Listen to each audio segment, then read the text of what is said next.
Sénégalaises, mes chers compatriotes, mbirum Mbathio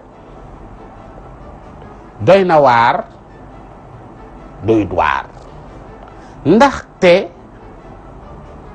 ndax ka ko posté la wala ndax ka photo la wala ndax ki ñu photo la ñett ñooñu ñoom ñooy ñi ngànk mbir mi.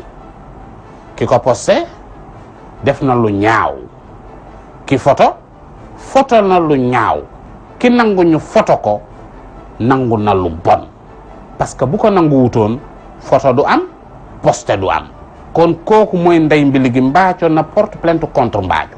esprit la war a plainte waaye warta plainte keneen, waaye moom moo war a plainte esprit parce que photo wu nañ ko slip ba ne fàng mu naan waa ji day tëdd di photo bii photo nag ndax waa ji daa tëdd di photo wala daa jonkoon di photo, waaye li wér te wér mooy daa sànni tànk ñu photo ko te loolooy bëgg na ñaaw. kon yaakaar naa ni ku ñu jàpp ku ne moom tamit war nañ koo ñamal as tuut, parce que l'affaire Goody Town am na ñoo xamante ni bi jotuñoo yegg fi te am na lu ñu leen mosaloon, kon moom war nañ koo ñamal lu ëpp la ñoo ñu ñamoon. Mes chers compatriotes, jërë ngeen jëf.